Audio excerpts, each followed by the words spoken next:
Então quero convidar você para abrir a palavra de Deus no livro de Neemias, capítulo 8. Neemias, capítulo 8.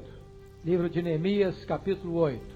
Em chegando o 7º mês e estando os filhos de Israel nas suas cidades, todo o povo se ajuntou como um só homem na praça diante da porta das águas, e disseram a Esdras o escriba que trouxesse o livro da lei de Moisés, que o Senhor tinha prescrito a Israel. Esdras, o sacerdote, trouxe a lei perante a congregação, tanto de homens como de mulheres, e de todos os que eram capazes de entender o que ouviam. Era o 1º dia do 7º mês. E leu no livro diante da praça, que está à fronteira, à porta das águas, desde a alva até o meio-dia, perante homens e mulheres, e os que podiam entender. E todo o povo tinha os ouvidos atentos ao livro da lei. Esdras, o escriba, estava num púlpito de madeira que fizera para aquele fim.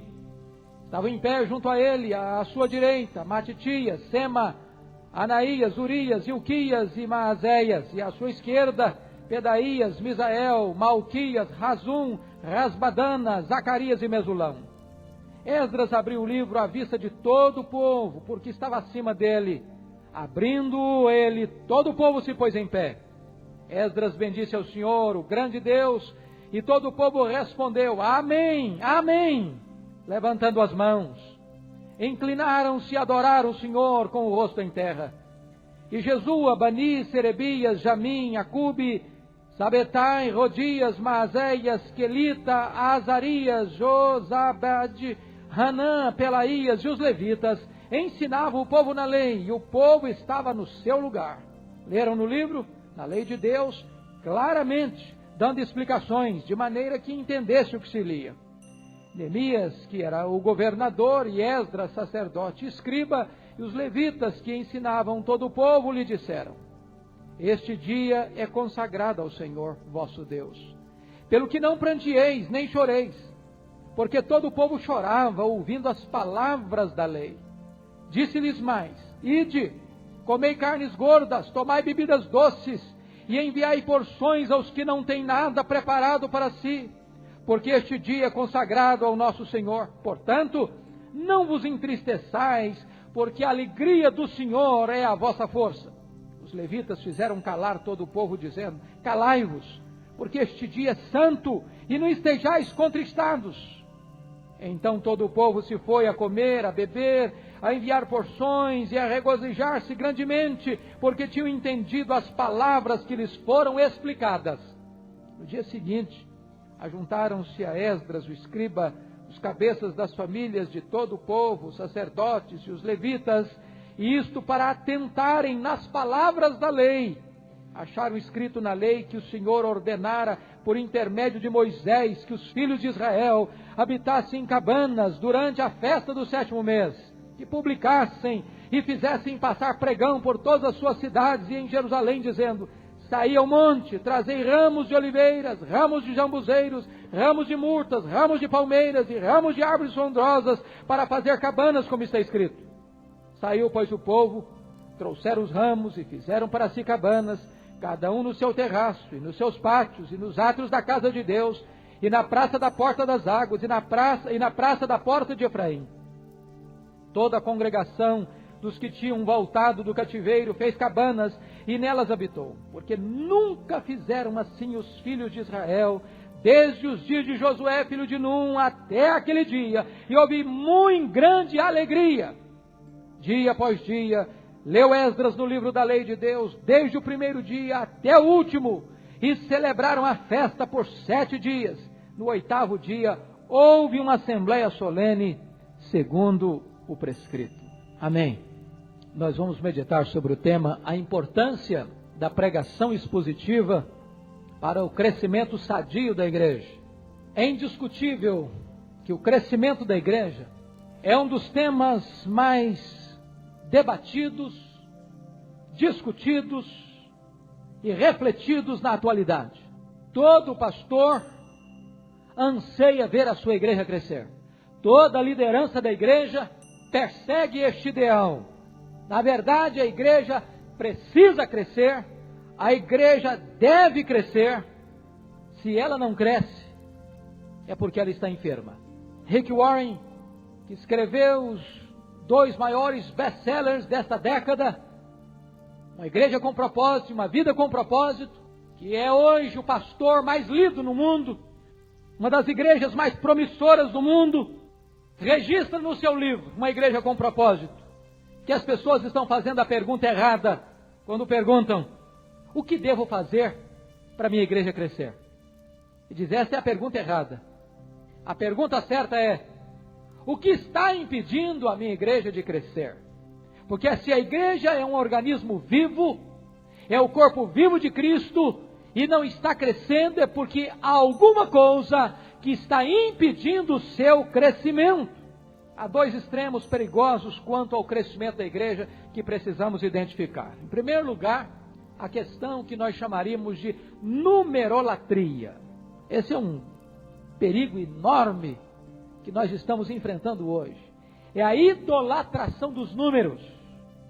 É o crescimento da igreja como um fim em si mesmo. É o crescimento a qualquer preço. O que nós estamos assistindo hoje é mais adesão do que conversão. O que nós estamos vendo hoje é muito ajuntamento e pouco quebrantamento. O que nós estamos assistindo hoje é uma pregação de fé sem arrependimento, de salvação sem conversão, onde está apenas preocupado em ter a igreja cheia, mas não de pregar o Evangelho de Jesus Cristo, o Evangelho da graça. Mas é um outro aspecto que nós temos que olhar nessa questão da numerolatria. Nem toda igreja que cresce, cresce saudavelmente. Nem todo crescimento numérico é uma expressão da bênção de Deus. Dr. Augusto Nicodemos, num artigo que escreveu há alguns anos na Fides Reformata, registra o fato de uma igreja em Dallas, no Texas, que é uma das igrejas que mais cresce na América, é uma igreja formada de gays e lésbicas. Cresce numericamente, mas não representa o crescimento saudável que a palavra de Deus estabelece. Segundo lugar, nós temos que evitar um outro extremo, que é a numerofobia. É o medo dos números. É a desculpa infundada de que nós temos qualidade e não nos preocupamos com quantidade. Eu quero lhes dizer que a Bíblia não ensina qualidade estéril. Onde tem qualidade, tem fruto. Onde a árvore é saudável, há fruto. E o Senhor Jesus disse que o propósito é que nós, seus discípulos, produzamos muito fruto, e nisso será glorificado o nosso Pai. Absolutamente, quando a igreja prega com integridade e em santidade, Deus lhe dá o crescimento. Mas nós não podemos esperar o crescimento da igreja sem semeadura e sem santidade. Foco um terceiro aspecto, que é a sedução do pragmatismo na busca do crescimento da igreja. Esse é um outro problema que nós temos que refletir à guisa de introdução deste texto que lemos. Talvez o fenômeno que mais contribuiu para o crescimento numérico da igreja evangélica no século XX foi o movimento de crescimento da igreja, iniciado por Donald McGavran no ano de 1930. Ele era um missionário americano, filho de indianos, morava na Índia, trabalhava na sede das missões na Índia, e um dia uma pergunta assaltou a sua mente: por que que algumas igrejas crescem e outras não? Para responder esta pergunta, ele largou o seu posto na sede das missões e saiu pelo mundo afora como missionário itinerante, como plantador de igrejas, buscando uma resposta para esta pergunta. Ele passou 17 anos plantando igrejas. Depois fundou um instituto de crescimento de igreja em Oregon, nos Estados Unidos, com apenas um aluno boliviano. Mais tarde, este instituto cresceu. Ele foi convidado pelo seminário de Fuller, na Califórnia, para abrir um departamento do movimento de crescimento de igreja dentro do seminário de Fuller, como uma extensão do seminário de Fuller, e a partir daí o movimento de crescimento de igreja tornou-se o maior instrumento no século XX para motivar e mobilizar missionários, pastores no mundo inteiro na questão do crescimento numérico. Talvez nenhum missionário influenciou mais a igreja evangélica no século passado do que Donald McGavran. Entretanto, uma ênfase deste movimento é extremamente preocupante. David Ebb, pastor presbiteriano na Califórnia, examinando detidamente a literatura do movimento de crescimento de igreja, especialmente as teses, monografias e dissertações, descobriu em mais de 377 teses e dissertações sobre crescimento da igreja, que pouquíssimas notas, magras notas, foram dadas enfatizando a pregação como um instrumento legítimo para levar a igreja a um crescimento saudável. Na verdade, a grande ênfase são as técnicas modernas, são as técnicas do pragmatismo em substituição à palavra de Deus. Na verdade, o pragmatismo hoje talvez seja a filosofia, uma filosofia americana do século passado, que mais tem influenciado a geração contemporânea. Nós somos uma geração obcecada, embriagada por resultados, e resultados imediatos. Nós lidamos obcecadamente com esta questão do sucesso. E o pragmatismo preconiza que nós queremos resultados. Nós não estamos preocupados com princípios, nós não estamos preocupados com a verdade, nós estamos preocupados com o que funciona. A minha pergunta não é certo? A minha pergunta é outra: dá certo? Então a igreja partiu para esse campo e abandonou a trincheira da sua fidelidade às Escrituras. Quarto ponto, ainda na área introdutória que eu chamo a sua atenção, é o testemunho irrefutável dos fatos. Afinal, no último quartel do século passado, um pesquisador chamado Tom Rainer fez uma das mais profundas e abalizadas pesquisas sobre o crescimento da igreja em toda a história, fazendo uma análise exaustiva das razões e dos motivos que levam a igreja ao crescimento. Ele pesquisou 576 igrejas batistas do sul nos Estados Unidos e chegou a uma conclusão contrária às ênfases do movimento de crescimento da igreja, e na sua pesquisa e conclusão ele registrou que o fator mais destacado que levou ao crescimento saudável da igreja ainda hoje é a pregação da palavra de Deus, especialmente a pregação expositiva.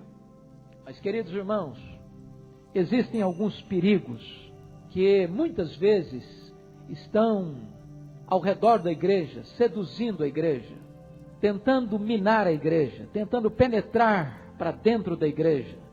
E quando estas ênfases chegam, elas perturbam a igreja, minam a igreja e retardam o seu crescimento. Eu vou citar pelo menos 4 desses perigos. Em primeiro lugar, o liberalismo teológico.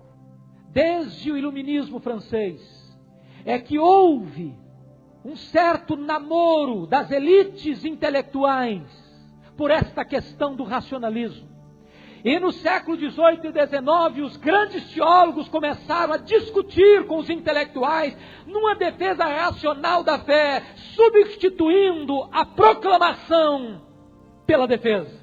E não tardou para que os grandes seminários, formadores dos pastores, missionários e teólogos e pensadores cristãos, se curvasse à pressão, à tendência do liberalismo teológico.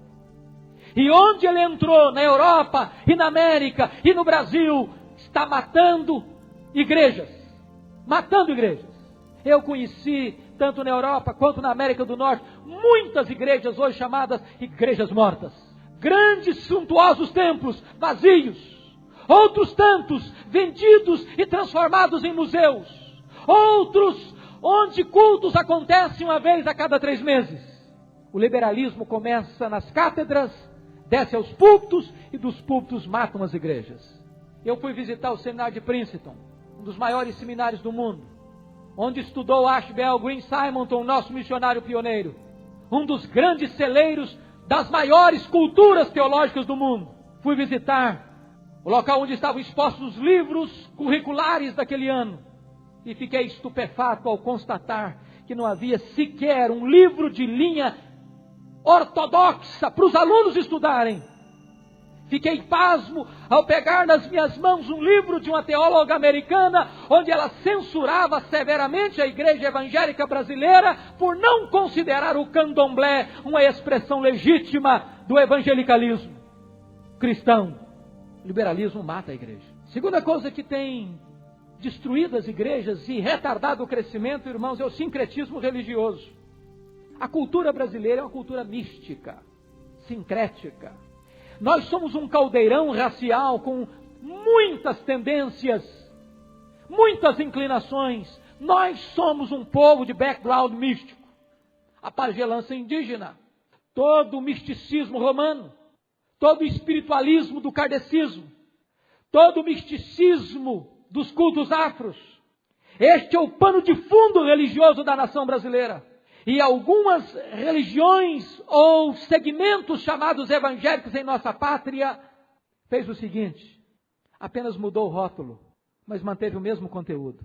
Agora tem uma placa de igreja evangélica, mas mantém o povo cativo ao mesmo misticismo. É preciso o povo ainda passar pelo sal grosso. Eu disse domingo de manhã na escola dominical, quem gosta de sal grosso é picanha. E hoje muitas pessoas estão sendo levadas a acreditar que é preciso passar pelo sal grosso, que é preciso passar por rituais místicos, substituindo a obra completa, eficaz, irrepetível do Senhor Jesus Cristo. É preciso ter um copo d'água em cima do rádio, é preciso receber a água benta do Jordão, é preciso ter um óleo ungido por um sacerdote ungido ou por um bispo ungido, e desta maneira as pessoas entram para uma igreja evangélica, mas se tornam ainda prisioneiras do misticismo. E desta maneira, nós estamos percebendo que a igreja evangélica brasileira revela-se evangélica, mas não se liberta do sincretismo religioso. Terceira coisa que atrapalha o crescimento da igreja, irmãos, é o que eu chamaria de ortodoxia morta. E.M. Bounds, um dos homens mais piedosos do século XIX, um metodista, disse que homens mortos tiram de si sermões mortos e sermões mortos matam. Martinho Lutero dizia que sermão sem unção endurece o coração das pessoas. Antônio Vieira, maior tribuno deste país, disse que nós precisamos pregar aos ouvidos e pregar aos olhos.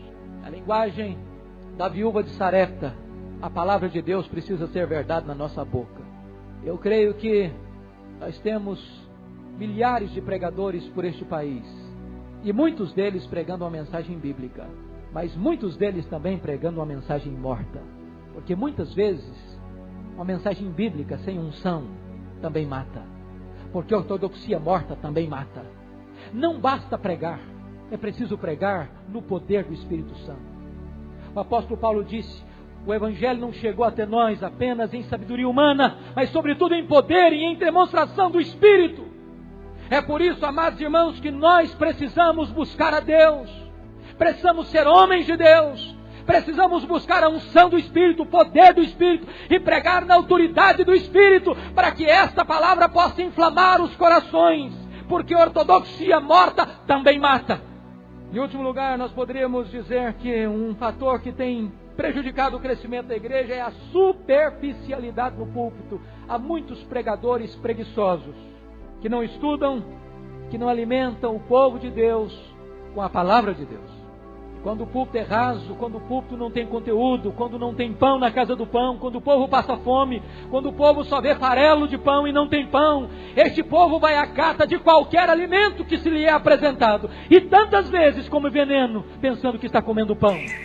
Nós, a quem fomos chamados para pregar a palavra, diz o apóstolo Paulo que temos que nos afadigar na palavra, temos que ter zelo pela palavra. Quem ensina, esmere-se no fazê-lo. Dito isso, irmãos, perdoe-me da introdução longa, eu quero chamar vocês para o texto livre. Neemias capítulo 8, porque eu encontro aqui aquilo que Mark Lloyd Jones disse, que a pregação é a tarefa mais importante do mundo. Ele disse que a pregação é a maior necessidade da igreja e, consequentemente, a pregação é a maior necessidade do mundo. O reformador João Calvino disse que o púlpito é o trono de onde Deus governa a sua igreja. Por isso, o púlpito tem que ser lugar da proclamação da verdade de Deus. A sua Bíblia aberta comigo em Neemias, capítulo 8. Eu chamo a sua atenção para nós olharmos o que representa a pregação nesse texto. Em primeiro lugar, o ajuntamento do povo para ouvir a palavra de Deus. Versículos 1 e 2. Note você no versículo 1 que este ajuntamento é espontâneo. Todo o povo se ajuntou como um só homem.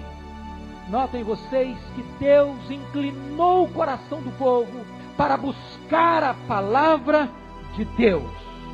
Eles não se reuniram ao redor de qualquer outro interesse, de qualquer outra motivação. É um povo que não busca resultados, coisas, benefícios pessoais.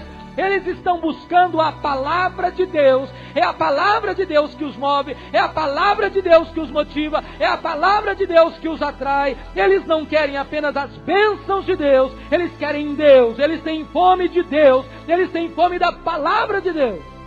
Notem outra coisa, este ajuntamento não é apenas espontâneo, é um ajuntamento coletivo. Versículos 2 e 3 nos informa que os homens, as mulheres e todos aqueles que podiam entender se reuniram para ouvirem a palavra de Deus. Ninguém ficou de fora, nem pobres, nem ricos, nem agricultores, nem nobres, nem homens, nem mulheres.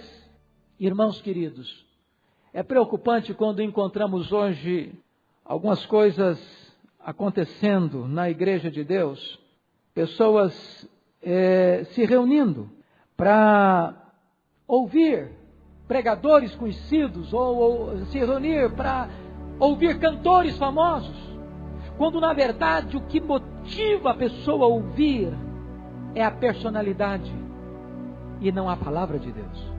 Nós estamos assistindo coisas estranhas no meio evangélico, coisas esquisitas, como tietagem evangélica, onde você confunde as coisas e de repente a pregação parece acontecer num palco e tornar o pregador num ator e a pregação num show. Não pode ser esta a motivação que nos leva a nos reunirmos para ouvirmos a palavra de Deus. Preste atenção na outra coisa, no verso 3 diz que eles estavam lá desde a alva, desde o amanhecer até o meio-dia para ouvir a palavra de Deus. Significa que aquele ajuntamento foi pontual. Eles se prepararam. Eu não sei o que acontece na comunidade que o irmão pastoreia, onde o irmão congrega, mas é preocupante, extremamente preocupante nós percebermos que há muitas pessoas que são absolutamente descuidadas na questão da pontualidade. Eu estou lendo um livro magnífico, O Monge e o Executivo, e neste livro, James Hunter diz que quando você se atrasa, habitualmente, você está transmitindo uma mensagem. Primeiro, você está dizendo o seguinte: o meu tempo é mais importante do que o tempo das pessoas. Segundo, você está dizendo, as outras pessoas que você vai encontrar não são muito importantes para mim. Terceiro, você está dizendo que não tem muita fidelidade aos compromissos que você assume. Agora preste atenção que quando você vai a um culto, para participar de um culto, você não está apenas tendo um encontro horizontal com pessoas, você está tendo um encontro com Deus. Você nunca atrasa para aquilo que é prioridade para você. Você não se atrasa para chegar no aeroporto, você não se atrasa para chegar numa rodoviária, você não se atrasa para chegar num compromisso com a justiça, você não se atrasa para chegar numa audiência. Por que você se atrasa para vir à casa de Deus? Será que Deus não merece o seu melhor? Será que os seus irmãos que celebram com você não merecem o seu respeito? Notem vocês que era bem de manhã, o sol ainda não tinha se rompido, e lá estavam os homens, e lá estavam as mulheres, e lá estavam todos quantos podiam entender para ouvir a palavra de Deus. Quarto lugar, este encontro é harmonioso. Vejam o verso 1, diz: todo o povo se juntou como um só homem. Amados irmãos, às vezes nós temos ajuntamento, mas nós não temos comunhão. Às vezes nós somos uma massa, mas não somos um corpo. Às vezes nós somos um amontoado de gente, mas não somos uma família. Diz a Bíblia que todos se ajuntaram como um só homem. Havia um clima preparado, um ambiente preparado para a recepção da palavra de Deus. Nós não podemos nos reunir para ouvir a palavra de Deus, para pregar a palavra de Deus, sem que haja uma sintonia na nossa alma, sem que haja um só coração, uma só alma, uma só mente, um só objetivo. Notem vocês, em último lugar, em quinto lugar, aquele ajuntamento foi proposital. Versículo 1, e disseram a Esdras, o escriba, que trouxesse o livro da lei de Moisés que o Senhor tinha prescrito a Israel. Eles queriam a palavra, eles não queriam anedotas, eles não queriam experiências, eles não queriam fatos anedóticos, eles não queriam entretenimento, eles queriam a palavra de Deus, os preceitos de Deus, a riqueza de Deus, o alimento de Deus, o pão de Deus para as suas vidas. Chama a sua atenção para um outro ponto: a supremacia da palavra de Deus. Prestem atenção que o pregador precisa estar comprometido com as Escrituras. Se essa palavra é a palavra de Deus, se esta palavra é infalível, se esta palavra é inerrante, se esta palavra é suficiente, se esta palavra é eterna, se esta palavra é poderosa, se esta palavra é o sopro de Deus, então o pregador precisa ter compromisso com essa palavra. Sabem por que Esdras se levantou para pregar? Porque você vai ler lá em Esdras 7:10, que Esdras tinha disposto o seu coração para conhecer a palavra de Deus, para buscar a lei do Senhor, para cumprir a lei do Senhor e para ensinar a lei do Senhor em Israel. Conhecer, cumprir e ensinar. Nós estamos desesperadamente carentes de pregadores que conheçam a palavra de Deus. Nós estamos desesperadamente necessitados de pregadores que vivam a palavra de Deus. Nós estamos desesperadamente necessitados de pregadores apaixonados pela pregação da palavra de Deus. Nós estamos vendo um fato curioso na igreja evangélica brasileira. Há uma atração imensa pela busca dos milagres. E nós precisamos reafirmar que cremos em milagres. Cremos no Deus que opera milagres. Cremos no Deus que age hoje como sempre agiu na história. Mas eu quero lhes dizer que milagre em si não é o Evangelho. Eu fico olhando para as Escrituras e vejo em Atos 2 um grande milagre acontecendo. O Espírito Santo sendo derramado. Línguas de fogo descendo e pousando sobre cada um deles. Som como som de um vento impetuoso. Eles começam a falar em outras línguas as grandezas de Deus. A multidão se ajunta. Há um impacto tremendo, um fato extraordinário, que quando os apóstolos pregavam, cada povo que ali estava ouvia a mensagem em sua própria língua, um milagre entre o emissor e o receptor. Mas diz a Bíblia que o milagre em si não produziu os efeitos de transformação de vidas. Primeiro resultado que o milagre provocou foi ceticismo. O que quer isso dizer? O segundo resultado que o milagre produziu foi preconceito. São galileus, gente atrasada, gente que não pensa, gente que não reflete. Terceiro resultado foi zombaria. Estão bêbados, estão embriagados. É gente sem siso, sem massa cinzenta, sem equilíbrio emocional. Mas diz a Bíblia que quando Pedro se levantou para expor as Escrituras, para pregar a palavra de Deus, um sermão cristocêntrico, a morte, a ressurreição, a ascensão e o senhorio de Cristo, diz a Bíblia que antes de Pedro terminar de pregar, a multidão já estava profundamente tocada pela palavra de Deus, e de repente diz a Bíblia que o apelo brotou do auditório para o pregador, sendo que nós vamos fazer, irmãos, à vista dessas coisas? E Pedro responde: arrependei-vos e cada um de vós seja batizado em nome do Senhor Jesus Cristo e recebereis o dom do Espírito Santo. E essa promessa não é apenas para vós, é para aqueles que ainda estão longe, para quantos o Senhor nosso Deus chamar. É a palavra de Deus que produz os resultados das mudanças, das transformações no coração e na mente dos homens. Segunda coisa que eu chamo a sua atenção, queridos irmãos, é que o pregador precisa não apenas estar comprometido com as Escrituras, o pregador precisa estar comprometido com o Deus das Escrituras. Não basta você ser um homem que conhece teologia, não basta você ser um pregador que conhece a palavra, que conhece versículos de cor, que conhece as correntes teológicas, que sabe manusear e compulsar os mais densos volumes de teologia. Não basta você ser alguém absolutamente atualizado em todas as vertentes teológicas que brotam por aí. É preciso que você seja um homem de Deus, é preciso que você seja um homem piedoso. Só prevalece em público e no púlpito aquele que conhece a intimidade de Deus em particular. David Larsen disse que é mais importante você ensinar um pregador a orar do que você ensinar um pregador a pregar. Porque se você não for um homem de oração, você será um pregador inócuo e sem poder.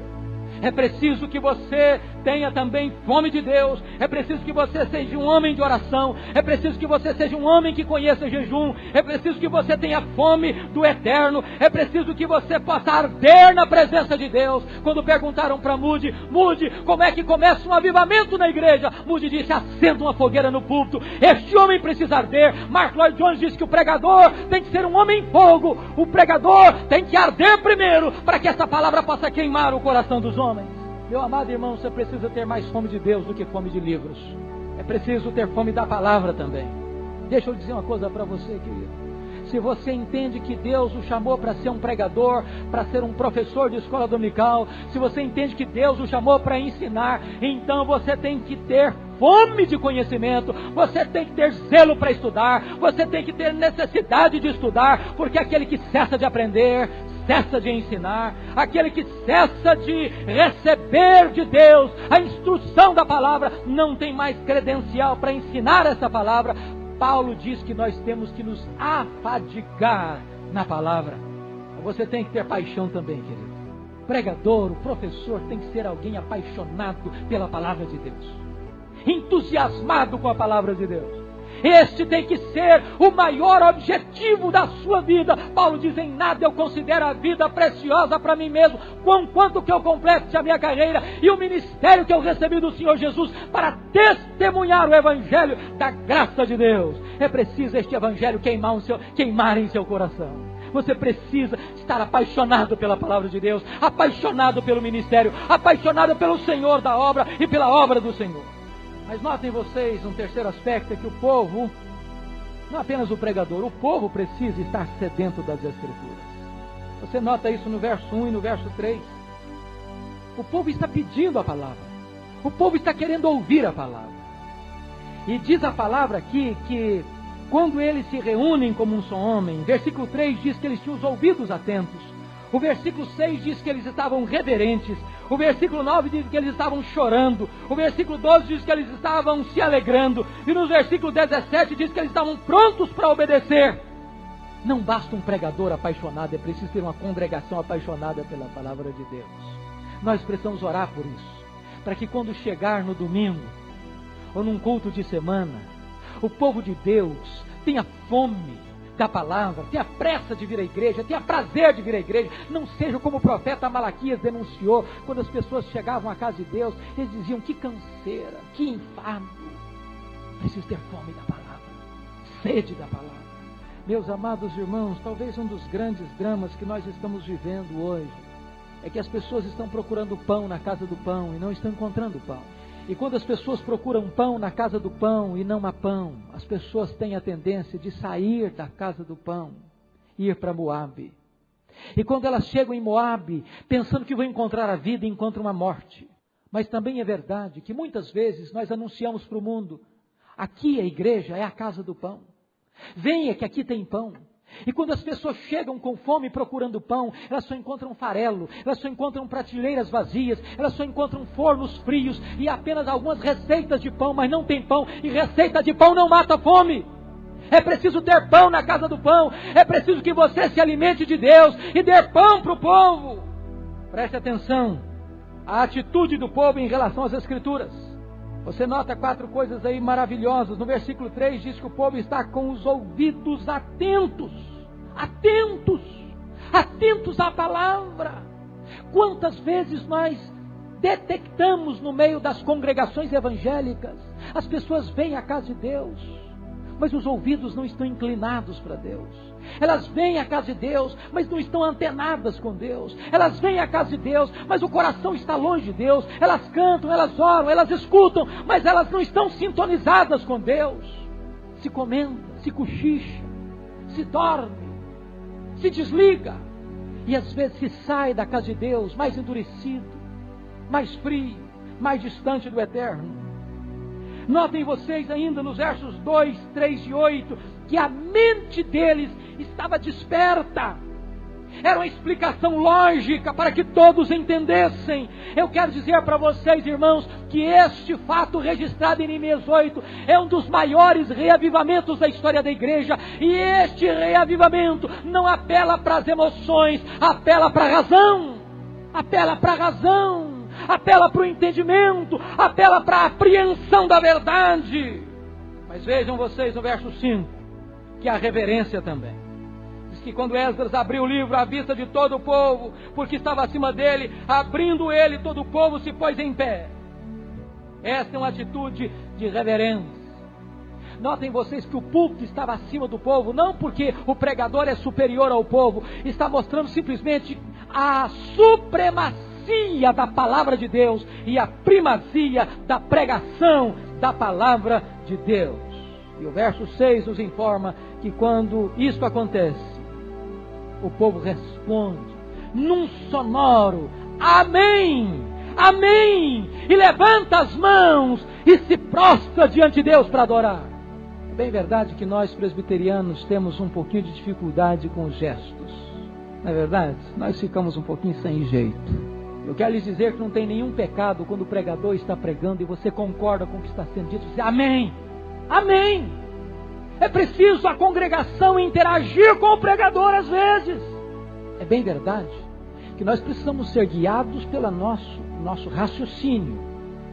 Porque às vezes quando isso é papagaiada, quando isso é feito sem entendimento, sem raciocínio, sem logicidade, as pessoas podem começar a dizer glória a Deus, aleluia, amém, sem nenhuma noção do que estão dizendo.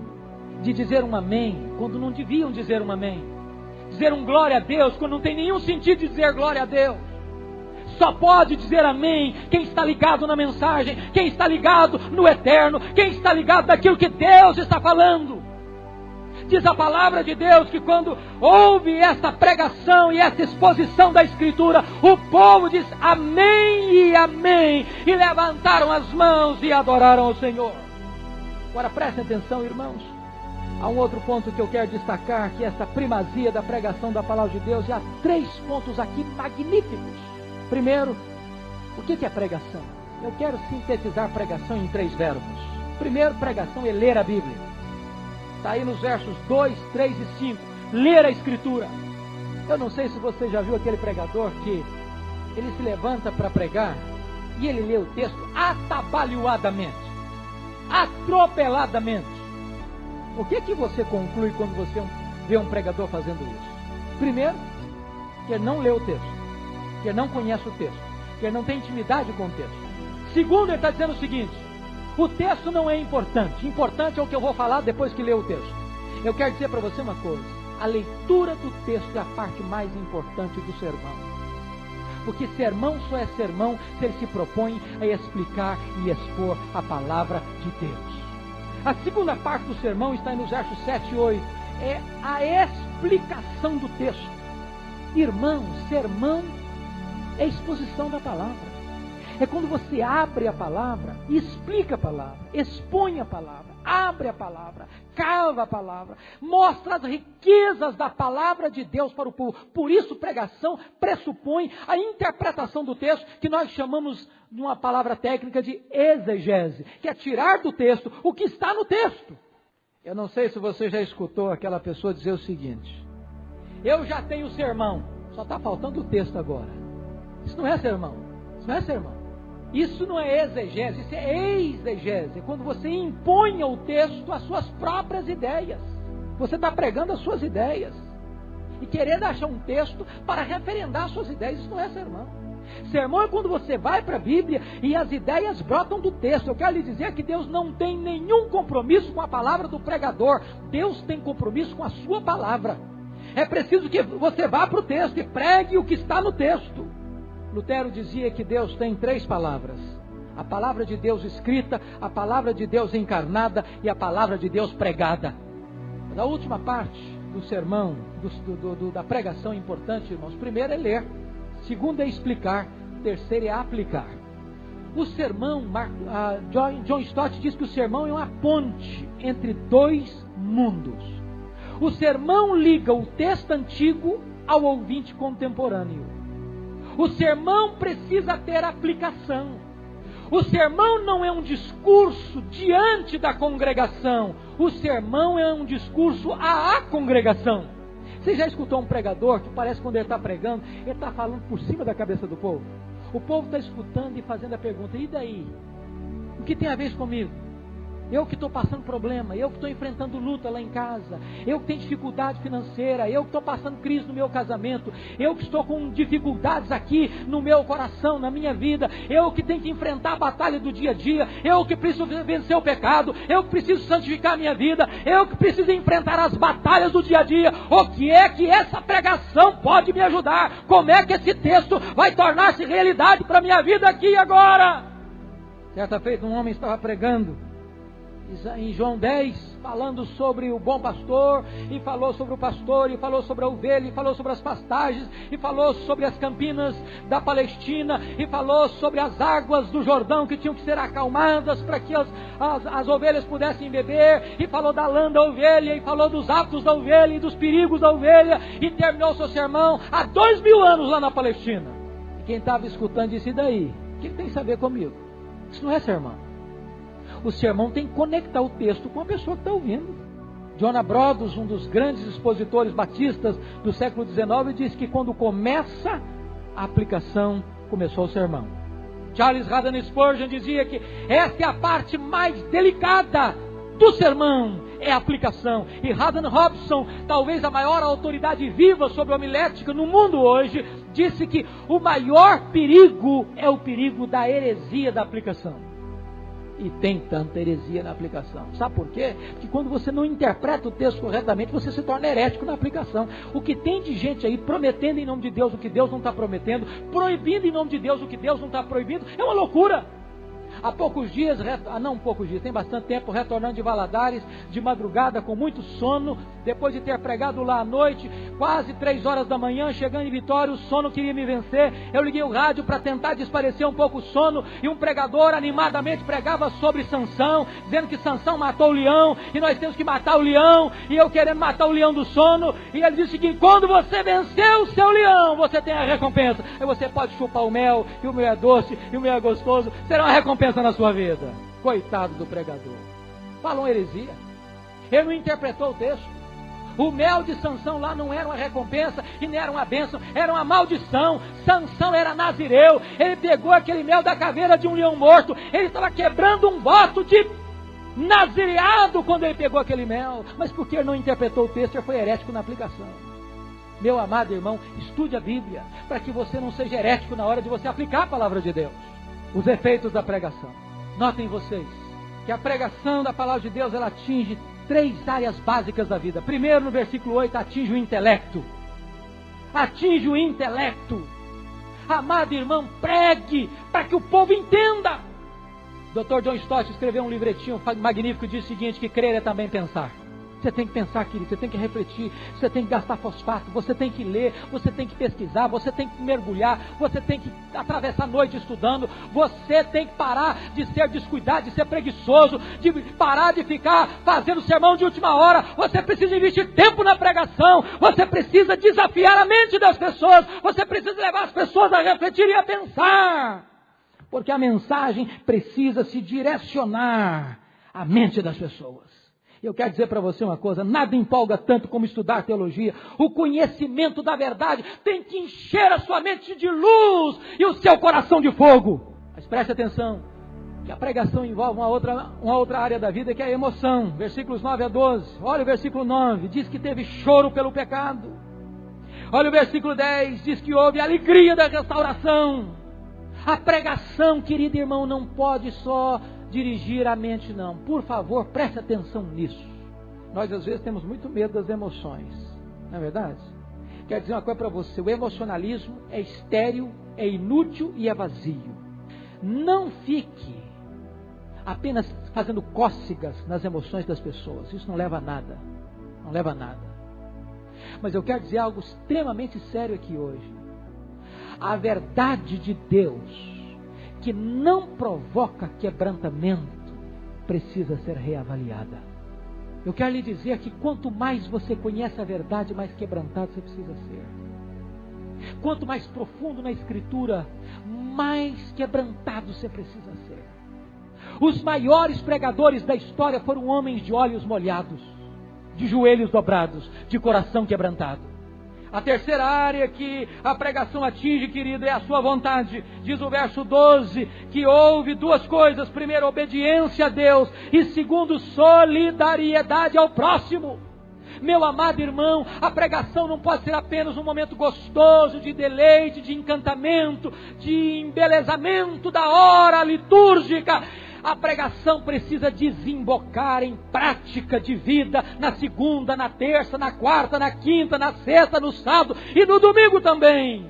Se a pregação não está mudando a vida do povo, ela é inócua. E eu quero terminar com o último ponto. A observância da palavra de Deus. Chama a sua atenção para os versos 13 a 18.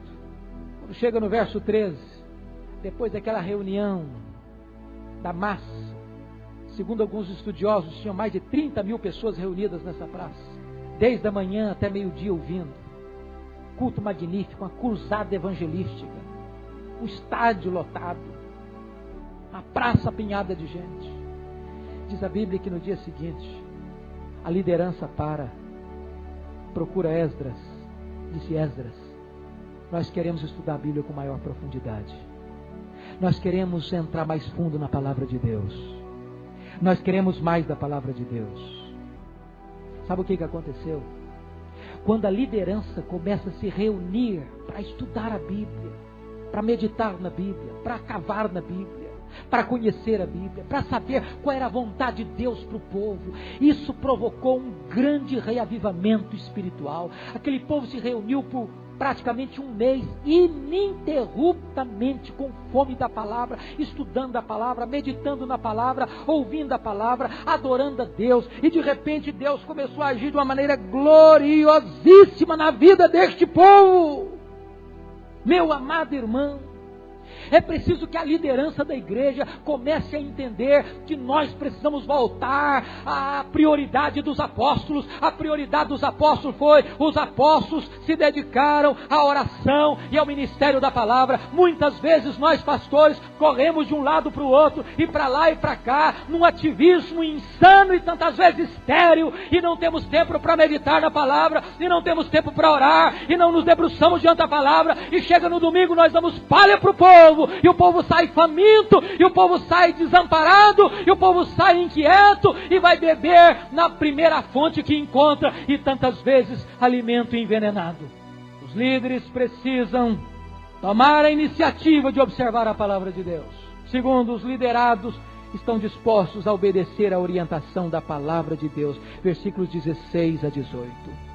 Diz a Bíblia que este reavivamento foi tal que não havia um igual em mais de 1000 anos na história de Israel. Desde Josué, nunca teve uma celebração de tamanha monta, com tamanha fidelidade às Escrituras, porque a liderança parou para estudar, o povo parou para observar o que a palavra de Deus estabelecia para eles.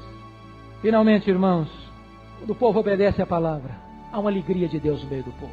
Uma alegria. Você nota isso no verso 10 e no verso 17. A alegria do Senhor é a nossa força. Houve muito grande alegria. Se você vê um povo de Deus que ama a palavra, que estuda a palavra, que gasta tempo com a palavra, um pregador entusiasmado com a palavra, é alguém motivado, é alguém entusiasmado, é alguém que crê, é alguém que está sempre com o coração cheio de entusiasmo, e essa pessoa tem alegria, e essa pessoa está cheia do entusiasmo de Deus, e diz a Bíblia que o povo que é alegre é um povo que conhece a Deus, e um povo que conhece a Deus é um povo forte. Eu fecho esta palestra com 2 resultados gloriosos desta volta para a palavra de Deus. O primeiro resultado está no capítulo 9, que diz a Bíblia que depois deles estudarem a Bíblia 21 dias, a liderança começou a orar. Houve um pranto, houve um choro, houve um quebrantamento, houve um arrependimento, houve uma convicção de pecado. Sabe por quê, meus irmãos, que muitas vezes não há arrependimento e choro pelo pecado nas nossas congregações? É porque nós não paramos para estudar mais a fundo a palavra de Deus. Nós não paramos para checar a nossa vida diante da palavra de Deus. Quando eles começaram a estudar a Bíblia e aplicar a palavra de Deus, eles começaram a ver os seus pecados, começaram a ver as suas mazelas, e eles começaram a chorar diante de Deus pelos seus pecados.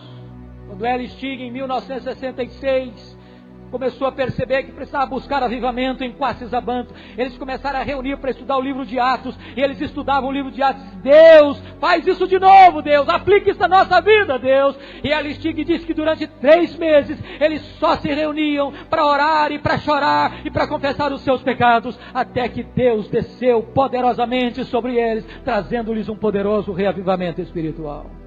Mas a segunda coisa que aconteceu, capítulo 10, diz a Bíblia que a liderança se reuniu, que o povo se reuniu, e eles disseram: nós vamos fazer uma aliança com Deus, escrita, de que nós vamos andar com Deus, de que nós vamos levar Deus a sério, de que nós vamos obedecer a Deus, e em áreas práticas da nossa vida, nós vamos cuidar dos nossos jovens, para que eles não se casem com aqueles que não são de Deus, nós vamos cuidar para que o dia do Senhor seja guardado de maneira correta e séria, nós vamos cuidar para que o dízimo de Deus seja devolvido com fidelidade, nós vamos observar a palavra de Deus, nós vamos voltar para a palavra de Deus, nós vamos acertar nossa vida com Deus, e vamos escrever isso, e vamos publicar isso, que nós seremos um povo comprometido com Deus. Amados irmãos, esperamos o dia em que nós possamos firmar uma aliança com o nosso Deus, e que o estudo da Bíblia, que a pregação da Bíblia possa gerar em nós mudança e transformação, e brotar do nosso meio um poderoso reavivamento espiritual. Que seja assim, para a glória de Deus. Aleluia. Amém.